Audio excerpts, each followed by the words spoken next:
Good afternoon. It's a real pleasure to open our panel on the questions of morality and justice in the shaping of tomorrow. We have actually a wonderful group of panelists whom I will introduce soon. We have from far away from me, close, we have Professor Avishai Margalit, who has been my teacher and my colleague at the Hebrew University, has written many books, among them The Decent Society, Rotten and Unrotten Compromised, and other works. Next to him is sitting Dominique Mouizy, who's a founder and senior advisor of the French Institute for International Relations. He's a professor of College of Europe at Warsaw, at Fordham University School of Business, at King's College in London, and he's a columnist in the Financial Times. Next to him sits Dr. Yuval Harari, who's a colleague from the Hebrew University, from the History Department, and a non-author among a book that the Israeli public knows, A Brief History of Mankind, definitely relating to our topic. And next to me is Professor Nina Khushchova from Russia and the USA. She's a professor at the Graduate Program of International Affairs in the New School, a senior fellow at the World Policy Institute, and a member of the Council of Foreign Relationships and an author of Imagining Nabucco, Russia Between Art and Politics. And I am Moshe Halbertal, I teach at the Hebrew University Philosophy and Jewish Thought and at NYU at the Law School. And it's really a pleasure to have us all here. The structure of the panel will be that I will introduce three major questions, and then each of the panelists will respond to the question, whatever you see fit, for 5 to 7 minutes. Then we're going to have a question between us, responding to one another for some time, and then we'll take questions from the audience. So if we ask ourselves the ethics and justice in the future, we have to imagine some type of dramatic transformations that will pose new ethical challenges. And I want to mention 3 of them, and then in light of those 3, direct maybe the conversation. The first one is really dramatic transformations in technology, and I'm speaking mainly about biology. Soon we'll have a power through genetic engineering to enhance and transform human life, and that raises a whole slew of deep questions. Cloning and other things, people will be able to maybe buy in the private market the virtues and qualities of the next generation through different techniques of enhancement. We can imagine this situation actually creating a challenge in terms of income gaps replicating itself into the very structure of genetic qualities of the descendants of certain families, etc., and some other issues that related to technology. So the first question I want to raise and ask, what possible challenges and impact new technological advancements, especially in biology, have for us morally, and are we capable as a civilization dealing with them? The second question relates to economics. We are in an age of a transformation of economy, the impact of the global economy, the downfall to a certain degree of the welfare state and its structures, migration of labor, huge migration of labor, as well as we have to take into account possible changes in climate and their impact on economic justice and distribution. That's the second question. The third question that I think is very important is the emergence, or I would say the re-emergence of religion as a political force, defining to a certain degree the nature of future political conflicts. We see it all around us, and we have to ask ourselves, what does it mean politically, ethically, to future civilization? So I want to pose to the panelists these three major questions of technology, economy, and politics, and their impact on future ethics and justice. So I would actually want to start with Professor Avishai Margalit. Pick up either one of those questions or relate to another question. Please. Can you hear me?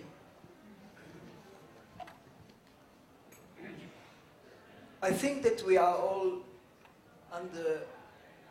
in a grip of a very strong picture that the world of tomorrow will change our notions of morality so dramatically that it will be a very different world. And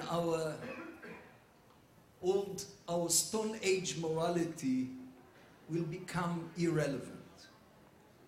Technology transfers the world in the speed of light.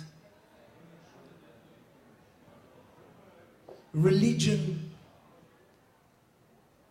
the main religion now on the ascent, namely Islam, crosses all borders, and the notion of the Ummah as a global religion is very much now in the air. And the economy, of course, will make borders among nations something of the past. Now, I would like to make a cautious reminder that borders are important, and we are not in a cosmopolitan world and not about to be in a cosmopolitan world, but we are still in international world, where nation states are still delineated and are within borders and boundaries. And one element that I would like to talk is about borders and wars. Between 1945 and 1999, there were only 22 international wars. But there were over 120 intra-national wars, namely domestic wars, civil wars. There are far more civil wars now than ever, and less international wars. International wars, namely wars that cross boundaries, state boundaries, take the mean duration of such wars is 3 months, and the number of people killed between 45 and 1999 is 3.5 million people. In civil wars, 60 million were killed, and the duration of those wars, the mean duration is 6 years. So when we think globally, and we think that borders are obsolete, actually within the borders, a great deal of action and instability takes place. And those domestic wars, insurgeries in many cases, take place where they can take place. In rugged environment, when there is a supply of weapons, when there is an accessibility of money by selling drugs or diamonds. And some of them are motivated by ideology, not all of them, not even most of them. Wars take place where they can take place, almost irrespective of ethnic diversity, of religious rifts or ideological rifts. Those enhance sometimes, they make bitter the wars, but we are in a situation of wars, domestic wars, and we always mention in domestic wars international interference and people from the outside, Al-Qaeda or whatever, but most of the wars are very local. And while we now try to think globally, the situation should also force us to think locally. There was a city planner who advised Mayor Dizengoff, the mayor of Tel Aviv, Patrick Getz, his name, and he coined the slogan, think globally, act locally.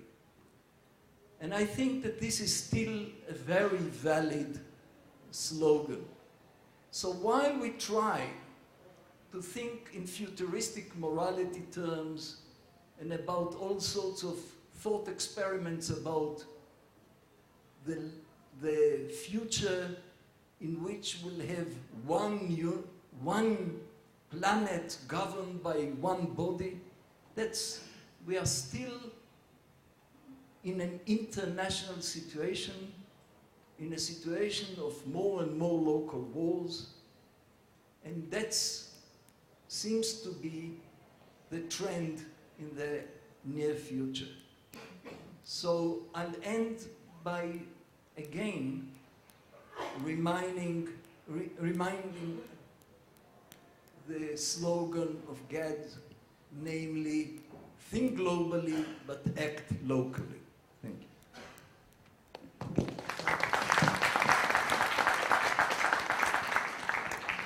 So, Professor Moisy, floor is yours. Thank you very much. I was going to pick the second question you raised and look, as a specialist of international relations, at the economic dimension. You spoke about international relations, so I may move out of my field. What is the link between globalization and ethics? And if you connect three recent events, the Arab Revolution, the world financial and economic crisis, and within that, the crisis of the euro and Europe, I think there is a continuity between those three events, which does not appear immediately, which I would summarize under a famous formula, which I plagiarize. It's the ethics, stupid.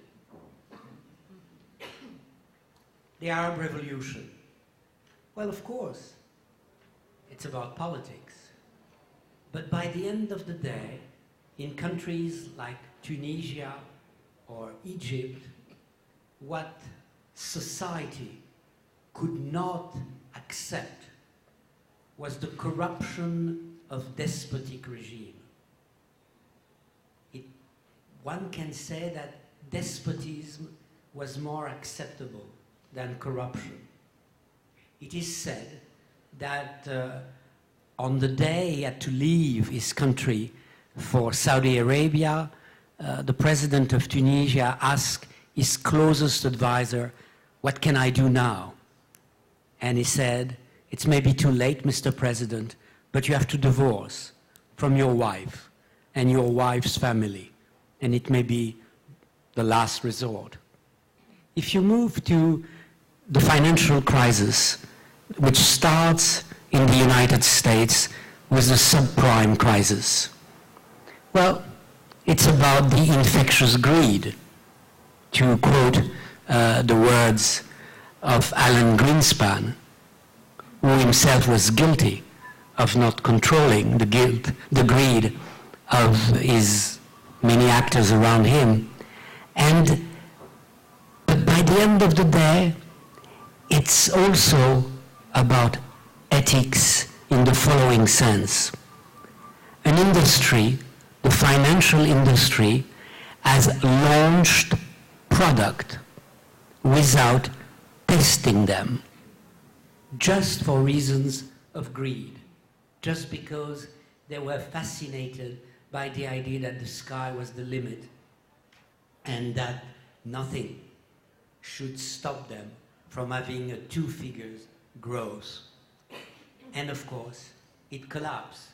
No car industry, no pharmaceutical industry would have launched a product without testing them. The financial industry did that. In Europe, it's above all a political crisis, because the euro is a political project. But it is a political crisis that has a huge ethical dimension. And the issue of fairness, again, is absolutely central. You see policies that are advocating liberalism, take risks. This is the flexibility of our system. It's fine, except the CEO do not take risks. The risk of their employees is to get fired, and unemployment has never been that high. But at the top of the societies, the CEO are in fact protecting themselves with golden parachutes. All of that is within the context of globalization, which is characterized by one key word: transparency. We live in a world where, for the first time, not only the very rich know or the very poor are living, but not the very poor know exactly what the very rich are doing, or they live. That's the transparency society. We've lost the privilege of ignorance. This is a problem for states who have to decide whether to intervene or not to intervene when there is an ethnic cleansing that is taking place. But we've lost also the privilege of ignorance in that particular dimension. That's why I think it's the ethics stupid. If I may conclude, I would say that what is important in my mind is that societies that are dominated by the rule of law are ultimately less vulnerable than societies where corruption reigns supreme. Therefore, a paradox. The virus which we are witnessing is a Western one. There was growth in the East and depth in the West.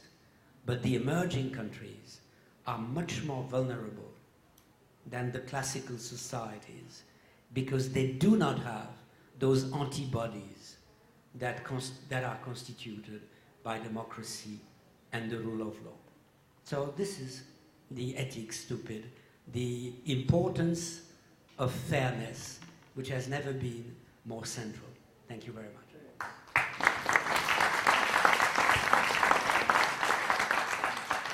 Thanks, and I see that we are dealing with a variety of issues that pointing to different directions, and we're going to have to relate them to one another as well. Yuval, please, the floor is yours. Is it working? Okay. I I would like to relate to the first question about technology and ethics, and actually not to answer the question, or not to try to answer the question, but to put some more flesh on the question, not only flesh, but also a flashlight on it, and highlight what's so important about it. We might be one of the last generations of Homo sapiens. In the medium future, between a few decades and a few centuries at most, Homo sapiens will most likely disappear. Not that it will annihilate itself in some nuclear or environmental catastrophe. It can happen, but it's not very likely at present. What is much more likely is that Homo sapiens will upgrade itself to a completely different kind of being. Now, there have been many revolutions in history, political, social, cultural, economic, technological, but through all these revolutions, one thing always remained constant, which is the human mind. The human mind has been the constant base on which all societies, all identities, all beliefs and ethical judgments have always been founded. Our world today is very different from, say, ancient Jerusalem, biblical Jerusalem, in many different respects. Again, political, economic, technological, and so forth. But people 3,000 years ago in Jerusalem had basically the same cognitive, the same emotional, and the same spiritual abilities that we have. They experienced the world and themselves basically in the same way that we experience it.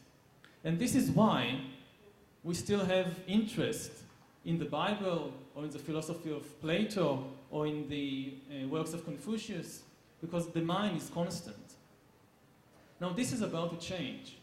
The next revolution in history will, of course, transform the economy, society, politics, and so forth, but above all, it will transform the mind and replace Homo sapiens with a different kind of being. When we think about the future, let's say in science fiction, we usually think about a world in which people like us, like you and me, enjoy better technology. Maybe they'll have light-speed spaceships, maybe they'll have laser guns, intelligent robots, and so forth, but they'll be like us. And this is the basic misconception. The truly revolutionary potential of technology is to change the people or the beings traveling in the spaceships, not the tools or the weapons or the communication technology. How will the mind be transformed? At present, there are three main ways which we can see before us to do it. First is biological engineering, to re-engineer our bodies and our brains using either psychiatric drugs or genetic engineering or a combination of them.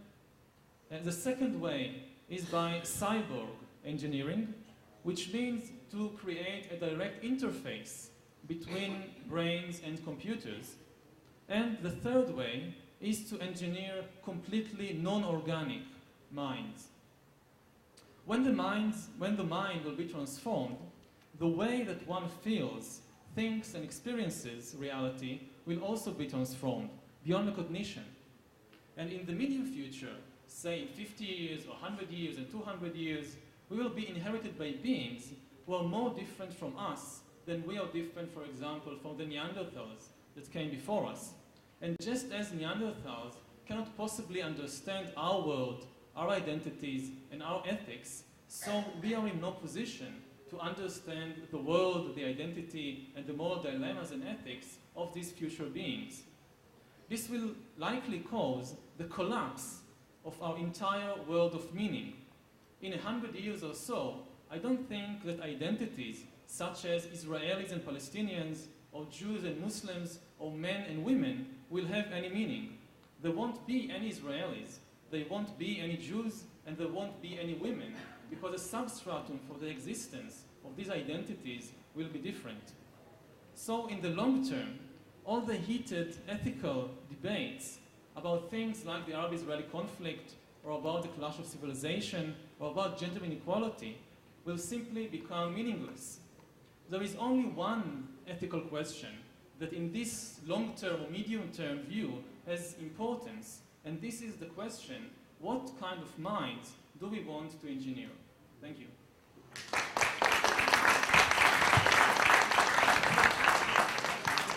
Well, thanks. This is it's a very interesting and important comment. I'm sure there will be a discussion among us about this bold hypothesis, and I want to ask Nina, the floor is yours.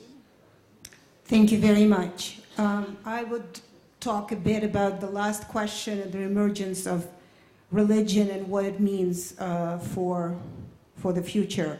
I would like to bring it back to Professor Moise's wonderful comments when he finished his comment with a concept or a suggestion for fairness and the rule of law. And every time when I think about morality, justice, or questions like that, I'm thinking of a theory of justice by the American philosopher John Rawls, who once said that justice is the first virtue of social institutions. And I think that this notion is as valid as it was in the 1970s when he put it forward, and will be for some while, in fact, because what he's talking about is the morality of human conduct and the principle of justice, and these are universal.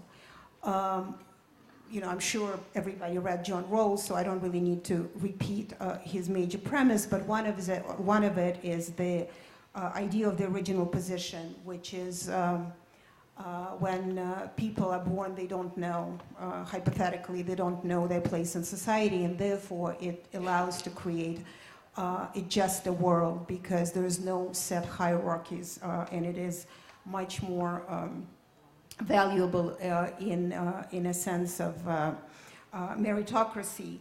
And in this way, people with competing visions of justice can actually agree on morals of a pluralistic society. That actually brings me to the religion question, which I find very dangerous for the future. And not as because you can judge by my last name, I'm a former Soviet and therefore a former atheist, but actually is because religion could be problematic, because the morals vary from religion, from groups within religion and whatnot. Absolute obedience to authority can also be problematic, because they suggest that God created morality, but each God then created different morality. And for a person to be morally responsible, you really have to have some sort of individual decision of how to act and behave in general context. Only guarded by the legal institutions' free will here is very relevant. There are problems of threat of eternal punishment or eternal rewards, this kind of carrot and sticks theory that God provides us with, which is also could be problematic for current life, because if you are to be moral, you really shouldn't be that thinking that you're only moral because then you will be rewarded or punished in the future.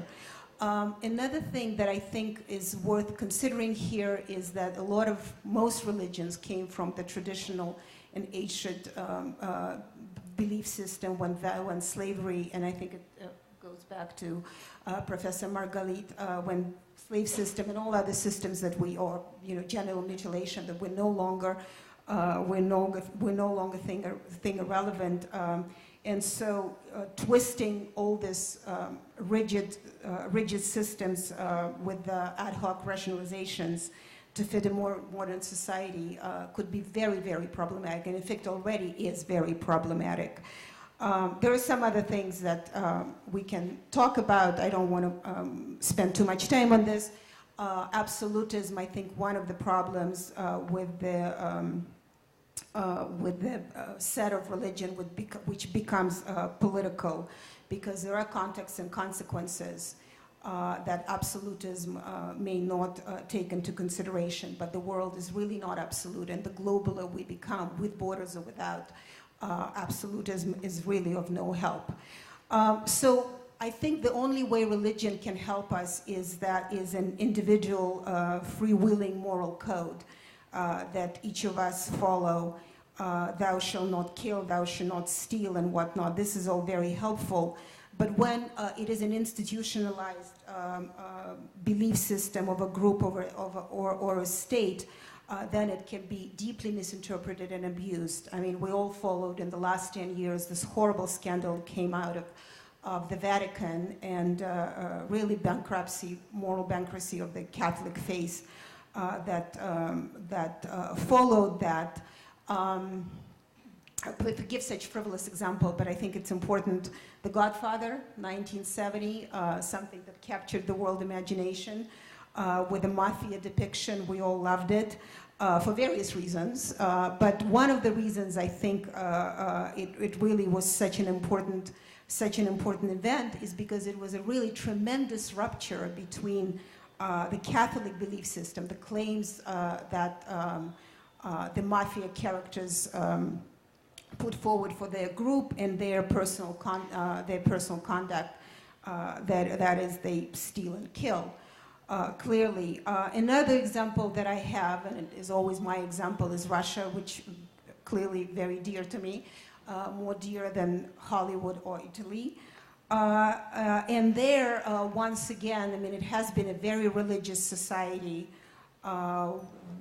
and in many ways it prevented it from certain types of development because it was clinging to Orthodox Christian Byzantine formula for existence, and remained an absolute monarchy when the rest of the world, the rest of Europe, because Russia was really at the time part of the European monarchical system, other European powers already had constitutions.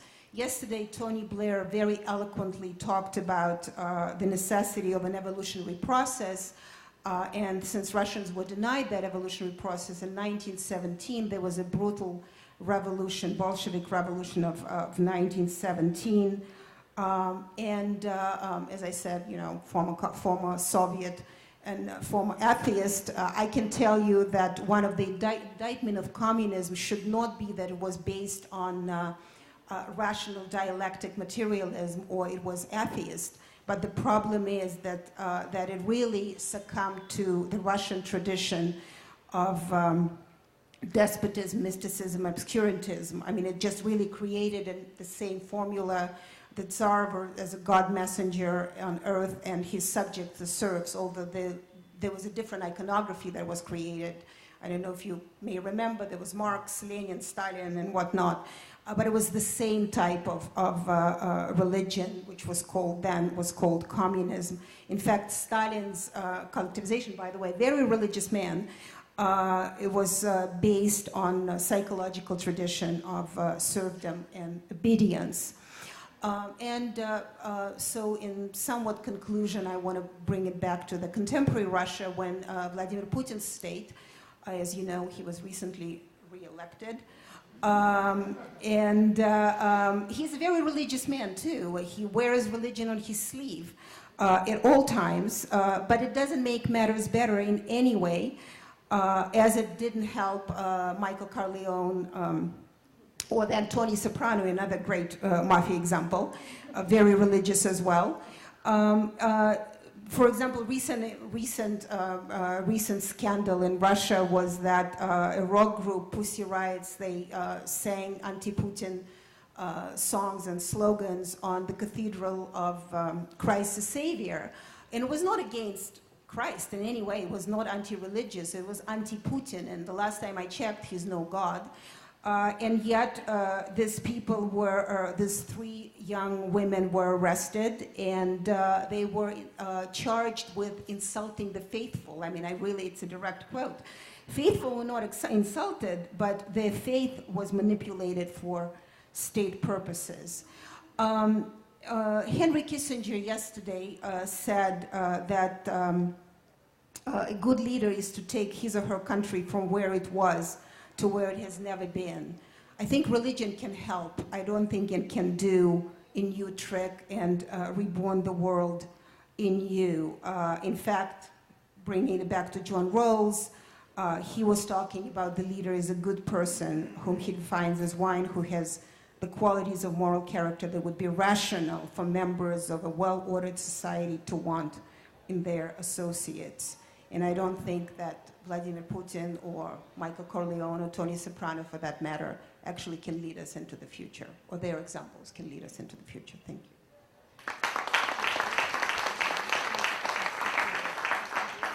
So I want to take the third question that I raised, make some comments, and then we'll open the discussion between us, because I'm sure people have to, participants have to say things to one another, and then the audience is invited to ask questions. I want to also stake myself in a prediction about the sort of future challenges that that arise from the reemergence of religion to a certain degree. If we look at the processes of secularization in the 20th century, and we're talking about the Jewish people, the Islamic societies, to a certain degree European societies, there were three movements of secularization. The first one was the Enlightenment, the Haskalah. The Haskalah, with its promise of a better world through rational means, and in a certain way redemptive idea of where the world is going through the capacity of rationality. That was the first movement that kind of shook the religious authorities and created a momentum of secularization. The second movement, if I talk about the Jews in particular, was modern nationalism. Modern nationalism created an alternative to religious identity, creating a sense of belonging which is greater than your lifespan, and was a source of great process of secularization among the Jews, but not only among the Jews, among Muslims and many other groups and nations. The third one, the third power of secularization, was socialism. Taking the Jews again as an example. The socialist structure, though Nina said that it was pseudo-religious, still had this alternative vision to the religious life that created a deep transformation of identity. If we look, for example, in the Arab world, for two sources of secularization was nationalism and communism and socialism. Among the Jews, it was maybe the three of them, etc.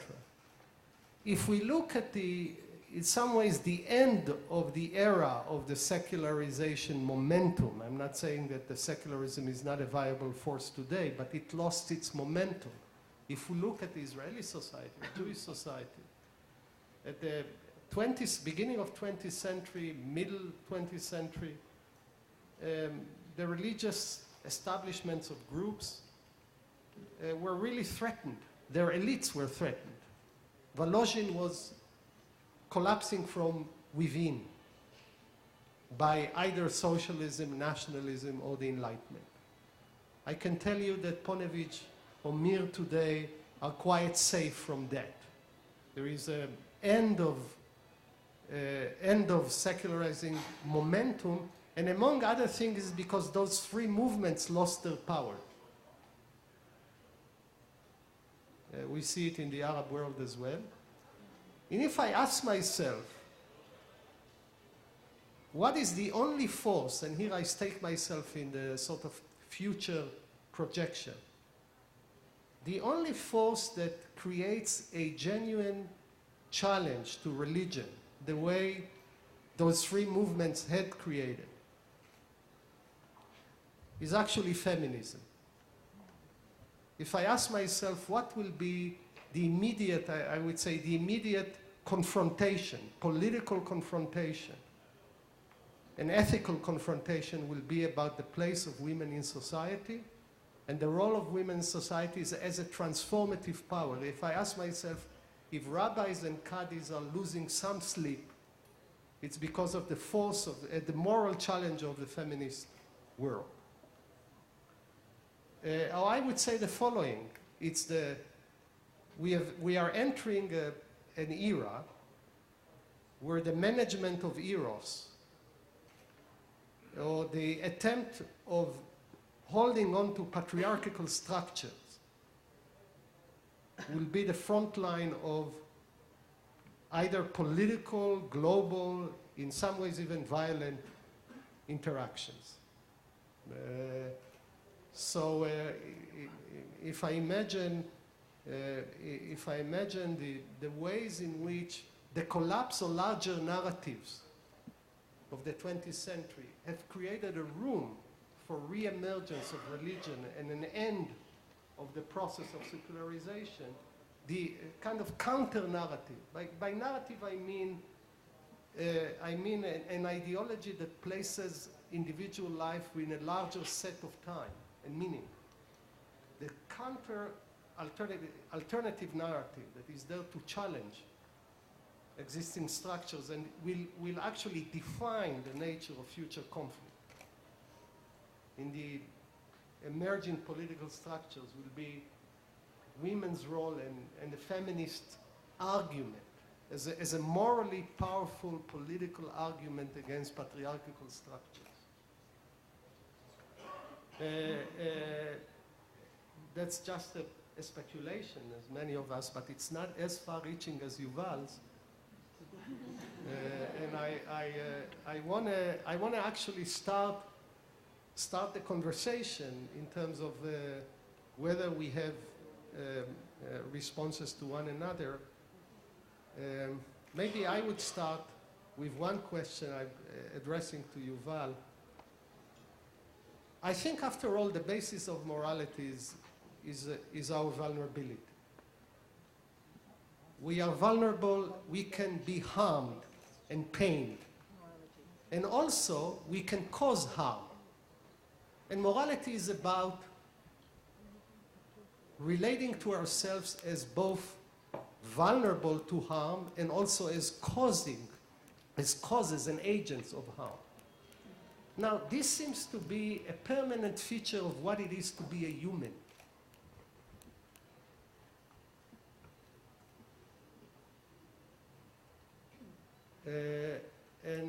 And the question I want to raise, to be a human is having both the capacity for pain and both the capacity to inflict pain. And morality, or our deepest moral intuitions, is about that fact of life, of the human condition. How do we organize the human condition in light of that? That's what makes us moral subjects. And the question is whether, with all the spectacular technological transformations, that feature of the human condition, which is that we are highly vulnerable, and also that we are highly capable of inflicting pain, would that be ever transformed? Right? I know, apropos the communist utopia, they once brought a person to the Moscow Zoo to see that in the Moscow Zoo actually wolves and sheep are in the same cage, because this is the Messianic era. So they asked, how is it possible? How you do it? He said, there's no problem. We change a sheep every day. Now the question is, this is really about technological utopianism. The question is, to what degree that feature, the deepest feature of the human condition, the vulnerability, or the whole slew of vulnerability, the vulnerability of us being capable of experiencing pain and inflicting pain, would that be ever transformed? So I want to start with that just to tease up a question, and then invite some other question. We have some time to exchange, so let's keep the exchange short so we can engage all of us, and then ask the people in the audience to raise their questions. I certainly agree that ethics is basically about suffering, and that we, the ethical, is we, the suffering. But the question is, who are we? Because humans are not the only ones that can suffer. Animals can also suffer. And I see two frontiers opening in the ethical arena at present. One frontier is with regard to animals, and the other frontiers is with regard to the supermen, the superhumans. Because it's basically the same question. Is the suffering of everybody the same? If yes, then why not the suffering of the cows, of the sheep, of the pigs? They can also feel pain. Why do we ignore them? And on the other hand, if there are different kinds of suffering, maybe the suffering of the superhumans would be of a different nature, of a different kind. To just give one short example, there is the question of death. And I think that the main project of the scientific revolution is to defeat death. It hasn't been spoken of in such terms for most of the last 500 years because it was too far away. So people didn't want to raise this as a real issue. But now they are raising it. People are speaking, already marked 2050 as the year in which humans, at least some of them, the rich at least, will become immortal. Not immortal. Immortal is when you can't die at all, like God. Even if somebody blows you up, you still can't die. Immortal is when there is no definitive end to your life. It can be extended again and again and again with all kinds of regenerative treatments and so forth. But we will be vulnerable not to death, but to boredom. We'll be vulnerable to different things, but would it be we? I mean, if we say we is simply those kinds of beings that can suffer, then okay, I'll buy that. But then we have to take on board the animals, at least some of the animals, and not just the Superman. If we want to be on equal footing with the Superman by saying we also suffer, so we have to start looking down and not just up. Abishai, do you want to say something? I'm sure. Well, I brought an issue about the future of wars, and it looks as there is a tremendous difference between our talk. My talk was a cautionary one, saying the foreseeable future will be very much like the one we know in its fundamental features. You took a very bold prediction that in 100 years we'll have creatures with different mind that will, and the analogy will be like us to the Neanderthals. 100 years is too short. And it's crucial here. I'm not talking about long-range prediction. You may be right. The issue is exactly what is the scale of generations that we should take into account? What is the foreseeable future? And I think that the Bedouins' intuition that 5 generations is just about right. Namely, I still can think, I have grandchildren, and I can think about them as parents and maybe as grandparents. And that's about the scope of what I can think. And therefore, 100 years is crucial here in the following sense. And that's exactly what is at stake here.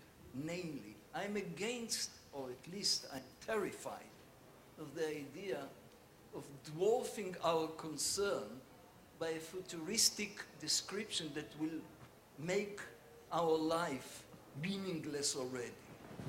Why to worry about our conflict with the Palestinians if in 100 years it will look so utterly ridiculous, like the way we talk about the Neanderthals' concerns? So in the name of the future, you not just say that things will be different. You say they will be so utterly different that what our concerns are meaningless almost already. And I think that this is wrong, but first as a prediction. And the best thing to do is to, I won't be around, you may still be around, I mean, you say that in, so let's leave our predictions in writing. And I remember 50 years ago, my mother was dying from cancer, and I talked to a doctor, and I asked how many years she missed so that there will be a cure, and he said at the time 7 years. Well, we are not there yet even, and we are very much like the situation we were when she died, in the fundamental sense. So, I think you may be right about the future, namely something dramatic may happen. For me, the extinction of the humans, of the Homo sapiens, the destruction of the race, or creating a new species is almost the same thing. Namely, if my concerns won't mean anything in this future, then I don't mind if there will be a different, if there will be no human race or a very, very different human race. So all I'm saying is 100 years is still is within the range of what I can think of.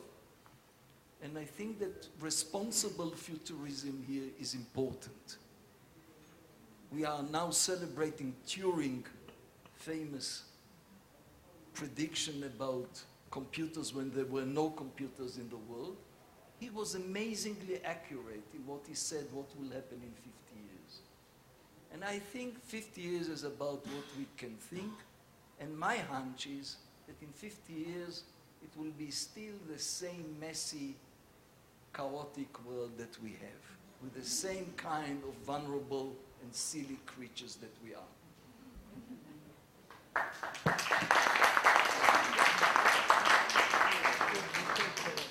Dominique, you want to say something?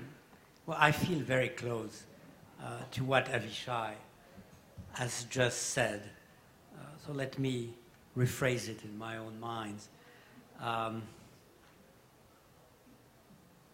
Keynes, and we are still defined by his formula, used to say, in the long run, we are all dead. What you are telling us is that in the long run, we, but we have to define who is we, won't be dead. So the message could be, don't waste your time killing each other. We are taking care of death. And just wait. Look how ridiculous your present passions are.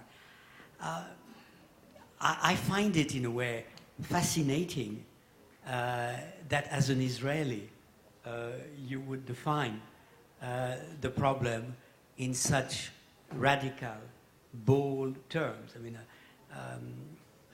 and in fact, I'm very interested. You challenge me, which is the nature of the exercise. But one can say, is it a product of psychological escapism? You don't want to see the present, you don't want to see the immediate aftermath of the present, so you project yourself into a future where everything will be so radically different as to make the little tiny problems of the present, such as the Iranian bomb or the Israeli-Palestinian conflict, are as marginal or secondary. In fact, in my own reflection on the conflict, I was asking the question, what will it mean for the Arab-Israeli conflict when monotheistic religion will be marginal, relatively speaking, in the demography of the world, where non-monotheistic approach to God will dominate, when people will not be, in their majority, moved by Jerusalem in one way or another. And I was asking myself, what would it mean?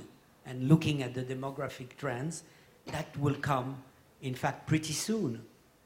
but you are much, much more radical than I could have been.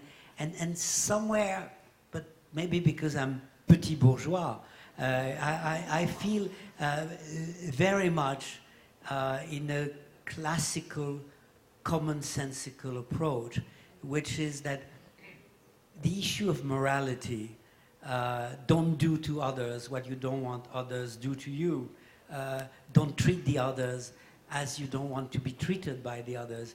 I mean, those are universal reactions, and it's true that somewhere other cultures bring a different flavor to those fundamental questions.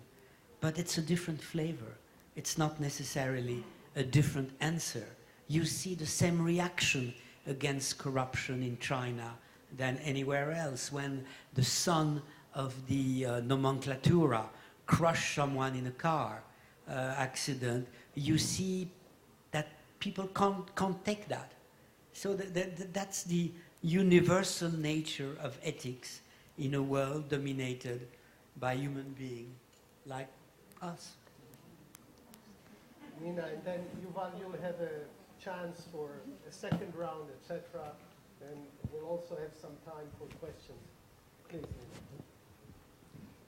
Thank you. I actually find Yuval's speculation quite wonderful, and it reminds me of early 20th century. It's interesting that how we kind of do it in centuries, where all these futuristic ideas came out, and the Brave New World, and George Orwell started writing about his formulas, and there was a Russian writer, Zamyatin, who also created a new version of humanity. I'm also thinking about, Hollywood.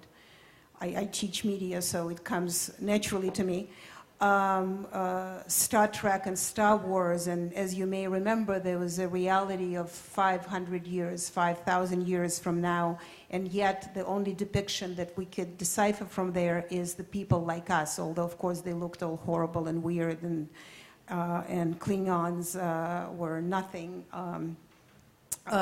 like we can imagine. So it is, I think, part of human intellect to think of the future in terms of futuristic development. And it is entirely possible, though I agree with Avishai that probably 100 years is not enough. We still haven't cured cancer. Living in America, I'm very much aware of all these great inventions that come out, the 24-hour pill, that you're not going to go to sleep for 24 hours and you're going to achieve a tremendous amount and whatnot. And all these achievements happen and then fail because they really cannot sustain themselves. So I'm kind of doubtful about, and here I want to go to God. If we are created this way, it's hard to imagine that at least in 100 years, that's going to fail. And last comment, I think, is going back to the question that Moshe and I were talking about, is the rise of religion in politics. So far, it has been very intolerant. And if it continues this way, which is possible if we're not going to convince the world that morality, justice, and laws is the way to go nonetheless, even if the corrupt greed failed us a bit at the end of the 20th century and early 21st, is that we are going to, bomb ourselves to the Stone Age because we are going to be very intolerant and fight over our own religious differences, and then all these great hopes for the future may not even materialize. And another thing we have to remember, as global as we are, there is a great disparity in development. I mean, what the discussion today is very far from what people thinking in Mogadishu. And that's another thing that should be taken into account. Okay, Yuval, you might want to respond because some of the challenges were raised to you. I would then raise another question, and then we'll open up the discussion to the audience. You can address anyone among the panelists whom you want to talk to, so please. The question of the timing, it's 50 years, 100 years, 200 years, it's basically an empirical question. And this is not an empirical discussion, it's more of a free thinking, so it's difficult to address the empirical question. I would like to say a few words about how I personally came to espouse such a radical view. Initially, my special field, my PhD field, is medieval military history. Crusades and knights and castles and things like that. And I'm a military historian by profession. And my basic attitude was that war is a fundamental. War never changes. I heard all these prophecies also about the new peace. And I thought this is nonsense. There is no new peace. War is a fundamental, eternal fact of human existence. And then in the last few years, I looked at the facts. And I saw that there is an unprecedented peace in the world, since not in terms of civil wars, but in terms of international war. When people thought about war in the 18th century, in the 12th century, they didn't think about civil war, and there were a lot of those around. They thought about the 7 Years' War, the Crusades, things like that. And things like that don't happen anymore. Since 1945, not a single internationally recognized country has been conquered and wiped off the map by another country. It just doesn't happen. And it's not just a fluke of fortune, but it's not just that there are no wars. Between most states in the world, war has become something implausible. There was an iron rule of military history throughout history that for every 2 nearby polities, there is a sensible, plausible scenario that they'll be at war with one another in 1 year. It was always in force, this law. It's no longer in force. For most pairs, not all pairs, but for most pairs of countries today in the world, say Brazil and Argentina, China and Japan, Spain and Portugal, there is no plausible scenario that in 2013, Argentina will invade and conquer Brazil. It's just not one of the things that's going to happen. And why? There are many answers, but for me, the most basic answer is technological. The invention of nuclear weapons. If it wasn't for nuclear weapons, there would be no new peace. So this is how I personally came to the realization that a technological invention can transform the most fundamental aspects of a field that previously I thought it was fundamental and internal and nothing's going to change with it. Okay, so let's actually open the floor for the public here, and then that will give us also an opportunity to relate to one another as well. Yes, please, the gentleman at the end, yes.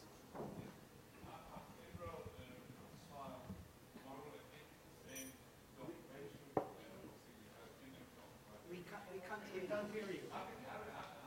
Microphone. Use the microphone. Use the mic.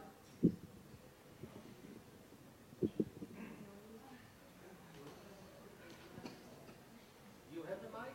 Yeah.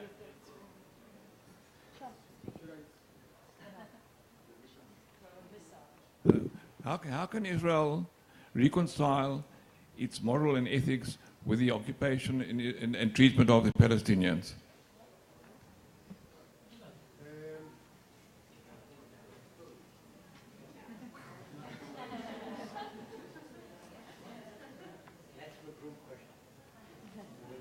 Okay, let's take few questions.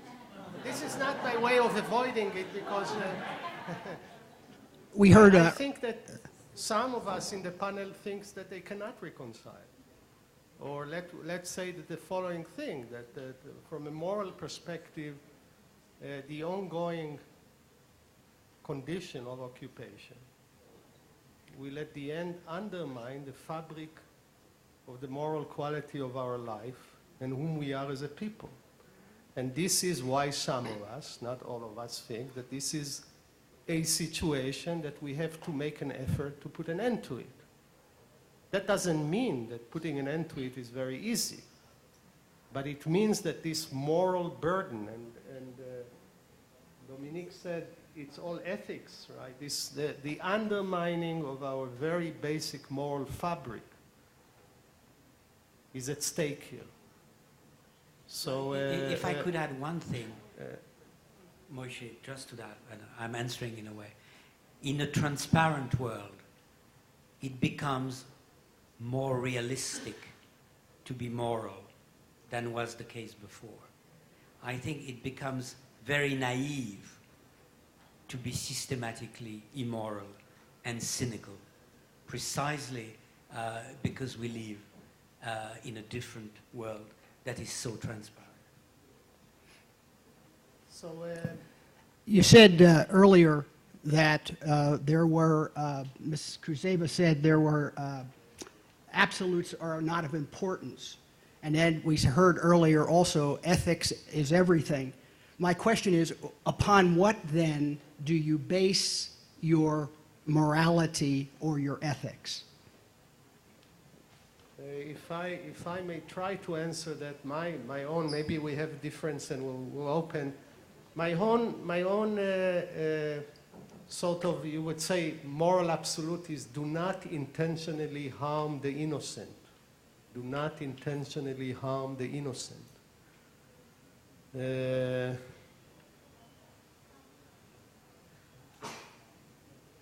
Are you taking on several questions and answering after, or? No, we try to take it one by one so we can relate. But please, we're going to get to you. Don't worry. No problem. I mean, we have, unfortunately, we are not immortal in terms of this session, so we're going to have to put an end to it. But yeah, that will be a way to begin. You know, a way to begin the establishing of a moral sensibility that is powerful. You know, there is a strong presumption, a very powerful, strong presumption against causing harm to an innocent person that we care about, that we. Again, because that person is vulnerable and because we are capable of actually, through our powers, of inflicting harm on people who are vulnerable. So you might say a way of starting, asking something which is above technology, above time, above everything, is that strong, very powerful presumption. That no chip or no genetic trick or whatever can overcome. It will be with us as we are in terms of what I think constitutes the very fabric of the human condition. Yes. I think if I understood the question correctly, what's the basis for morality? And you know, I once again want to paraphrase John Rawls. In very simple terms, is that you don't do to others what you don't want to be done to you. And the rest can follow and flow from there. So let's take the next question. You were there at the queue, please. Yeah, I would like to come back to a question that you have already raised, and I'm wondering why it hasn't been picked up by the panel, which is the issue about women.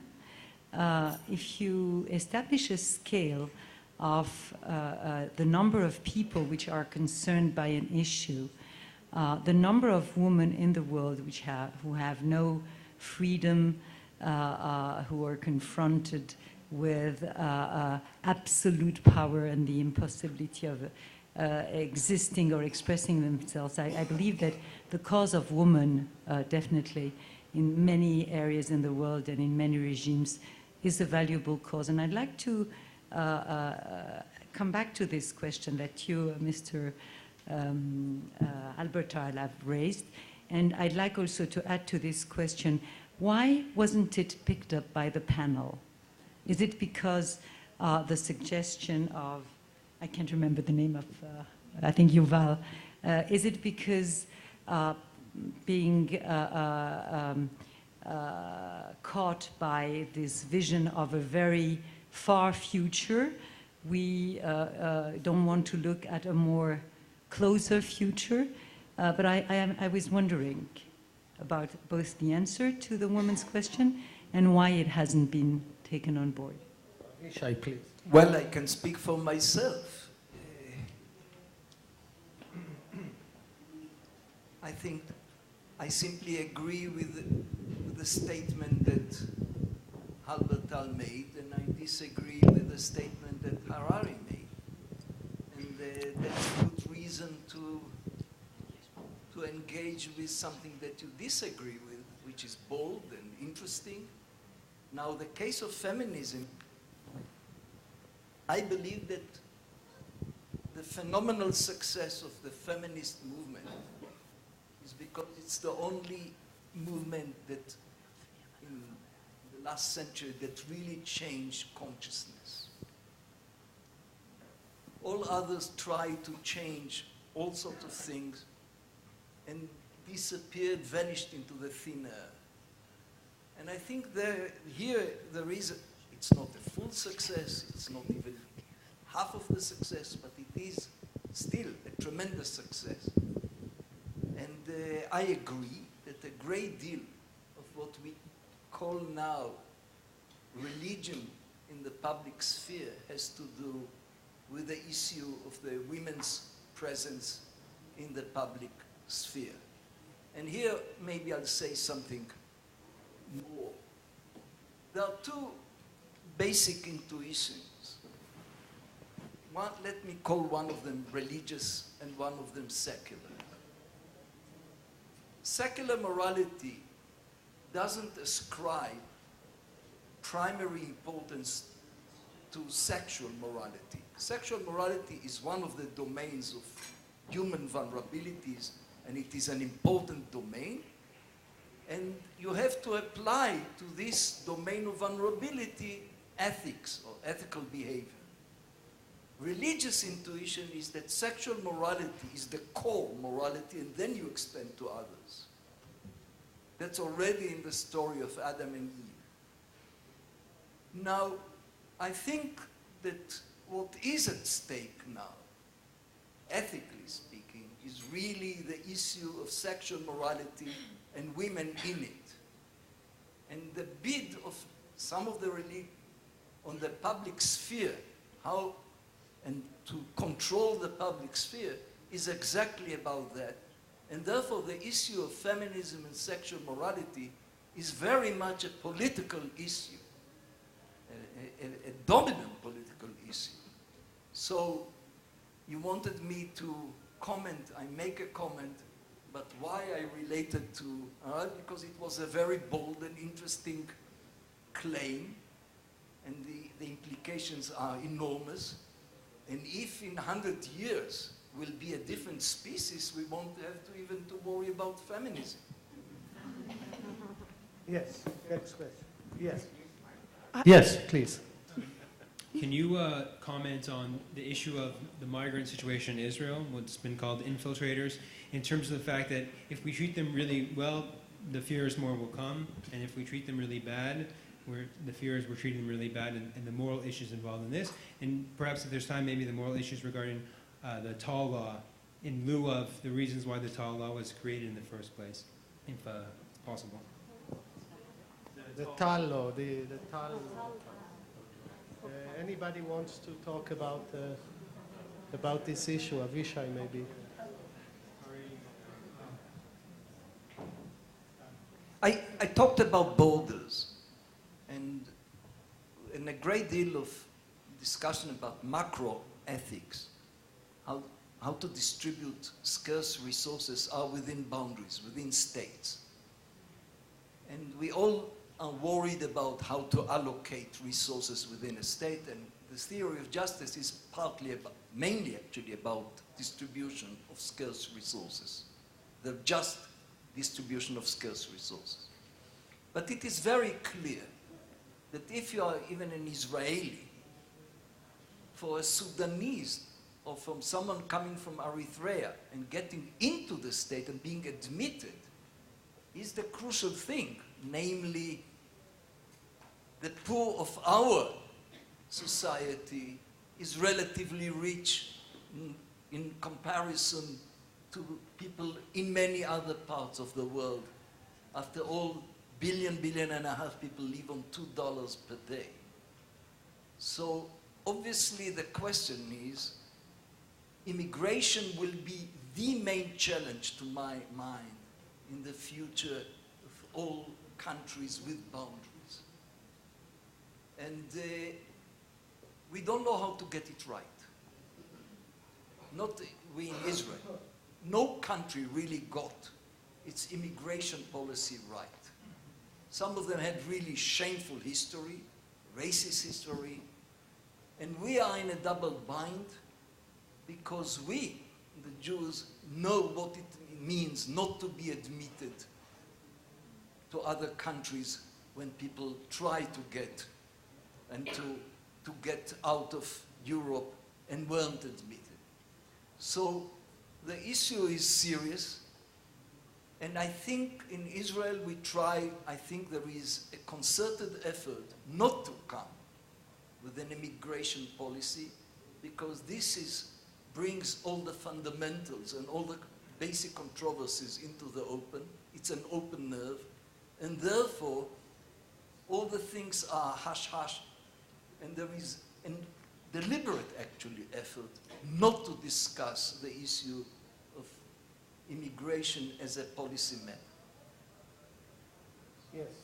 Yes, my question is mainly for Mr. Moisey, but I'm happy for anyone who would like to answer it. It deals with the idea of cultural relativism and economics, which is what he originally brought up. And I want to ask you, to what extent do you think other models, such as state capitalism or others, are a viable competitor to what we have in the West in terms of the way in which we are economically, socially, and politically organized? Thank you.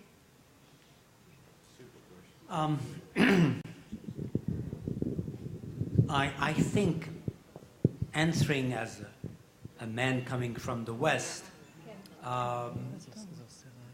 there was something wrong in our approach to others.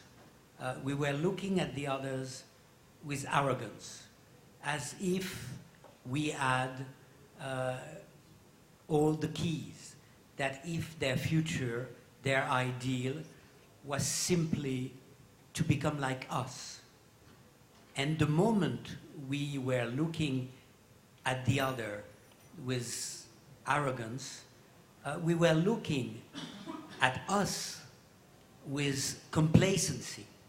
In fact, we were preaching to others model which we were not practicing ourselves, to the point where the Chinese at the time of the big economic crisis that struck us, looked at us and said, but what are you talking about? What is this Western financial model? You are ruining yourself and maybe the world. And there is that Chinese joke that goes in Beijing. There are 3 dates that are fundamental to understand modern China. In 1949, communism saved China, Mao Zedong. In 1979, capitalism saved China. And in 2009, China saved capitalism. And somewhere we are at a turning point, which is that suddenly the Asians who were preaching us, who were telling us with some complacency too, that the next millennium, so we're going back to your calendar, will be Asian, that the millennium of Asia had just started, are themselves asking fundamental questions. But what I do really believe is that we have to start to learn from the other.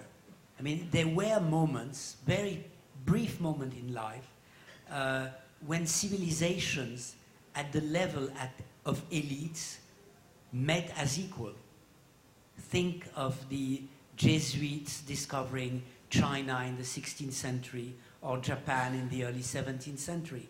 Think of the Dominican discovering Latin America and, for the best of them, trying to learn from their culture. And so we've lost completely this understanding of the other based on much more modesty, because from the middle of the 18th century, till yesterday, the world was totally dominated by the West.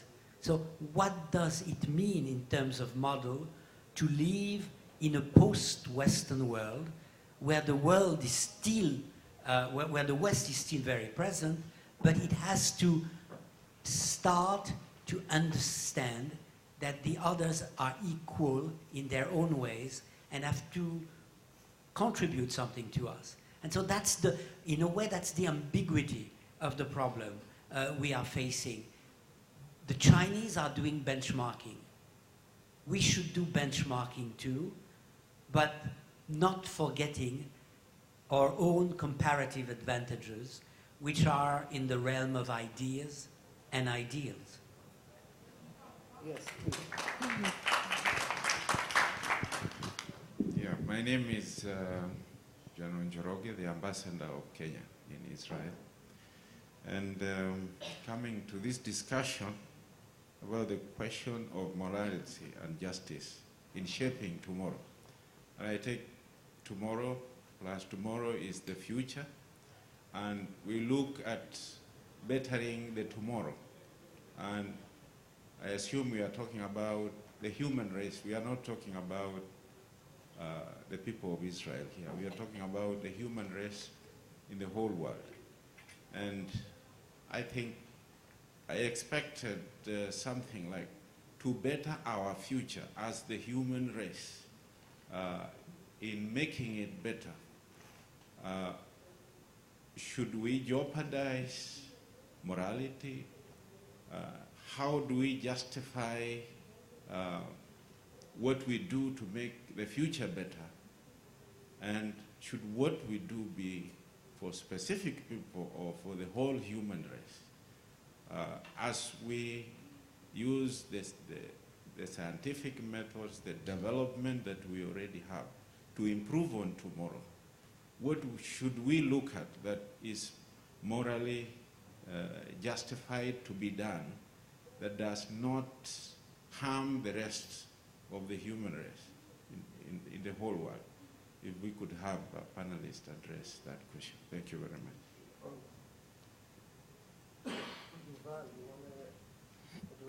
Yes.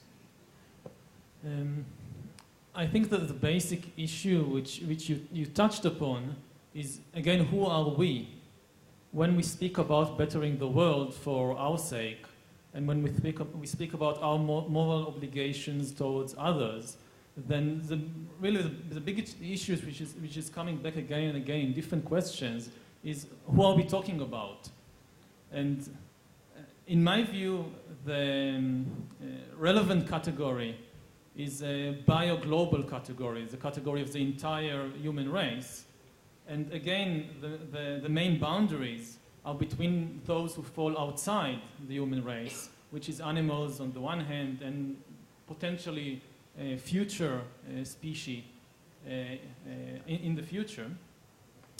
And I think that we are progressively going from the direction of thinking in terms of very specific groups, in terms of countries and nations and religions, into thinking more and more in biological terms. And I think also this is where feminism comes in, and why it is, I think, correctly viewed as the most important transformation of the 20th century, because it again places the biological issue, differences of sexuality, of sex, and of gender in the center of the stage, and not differences of culture or of countries or of religion.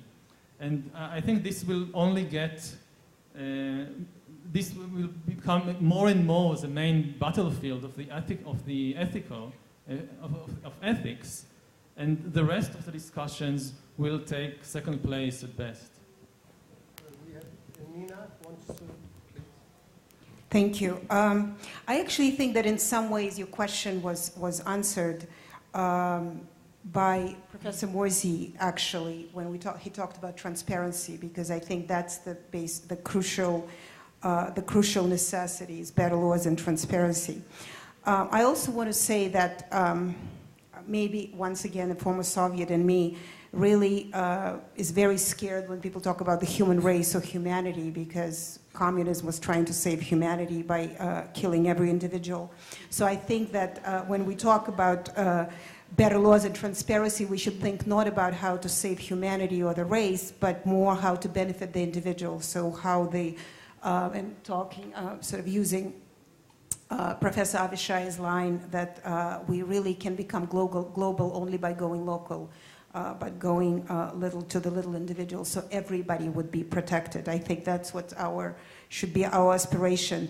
And a little point to you, if I may, when you said that the 20th century, from 19th century, 20th century belonged to the West, once again, as a former communist, would like to disagree. We really took part of that century. There was the space race and whatnot, and we're really winning in it for the, right, pardon me?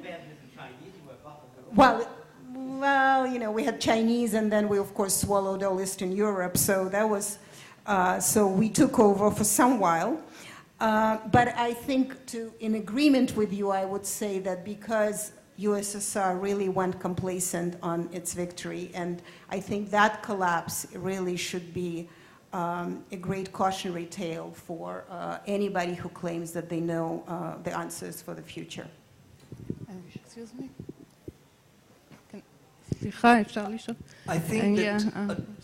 think that addressing your question about global justice and how to be concerned with the vulnerable populations in the world, the issue is whether a concerted effort should be done by the international community, or the international community, namely the nation states, are irrelevant, and we are about to create new politics, cosmopolitics, some kind of governing bodies which will run the planet, or organization that will be of a very different sort. My claim was we are still within the frame of an international community, and I believe it's the obligation of the international community to look after the vulnerable people and the vulnerable states and the vulnerable populations. And global justice is the right attitude. The point is what agencies will do it. I don't see the politics in cosmopolitics, but I still see the politics in international frame. And that's the two main divide now about global justice. Let's take, we have time for one more question, so please let's take the last question. I don't know who we are. I don't know. I know who I am. I'm an Israeli Jerusalemite mother of 3 children. My question is intended mainly to Professor Margalit, but I'd like to hear other answers, of course. We are here in Jerusalem. My father was the mayor of Jerusalem for 30 years. He believed coexistence, Teddy Kollek. He believed coexistence is possible between the different religions and different groups in Jerusalem, and Jerusalem should reflect on Israel and the rest of the world. I want to ask Professor Margalit and the others, do you see a possible solution for the conflict here, for the other problems mentioned of justice and so on that we see not practiced here today? I'm not talking about, I mean, who knows what tomorrow brings. So I, as an Israeli, as a mother who, I lost friends in wars, my friends lost their children in wars, and I don't want to lose any more people in unnecessary wars here. So do you see any practical solution at the present or the near future? I'm glad that you added the hedge practical, because I see a solution, but most people disagree with me. And therefore it's impractical. And my practical suggestion is a very simple one. There is an Israeli consensus. And Israeli consensus is what all Israelis say in public and very few believe in private. I believe in private in 2-state solution but seriously so. This is the position of the government, they don't believe in it. So as far as, if you ask me, do I see a solution, politically a viable solution, now on the agenda? My answer is no. Do I have a solution? The answer is yes, very simple. I just want to add maybe the last point about your question, and then we'll have to finish our session. I would say actually to Avishai that there are many people who believe that solution. I mean, I think in both sides there are around 60% of the people who believe in that, good-willing people. The only problem is that 80% of those 60% don't believe that there are 60% on the other side.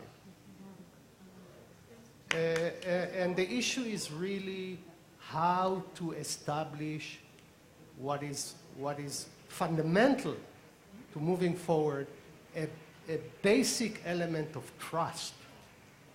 So the good-willing majority, and I think still we have a good-willing majority, can seize control on the process.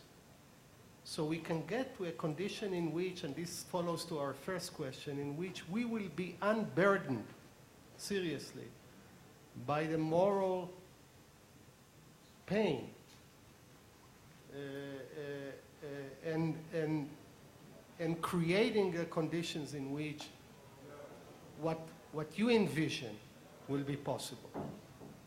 So I want to, first of all, I want to thank my fellow panelists. I mean, there are so many questions that we have to. We have one more question. Sorry, could I ask one more question? Just, yeah, I'll be delighted to go ahead.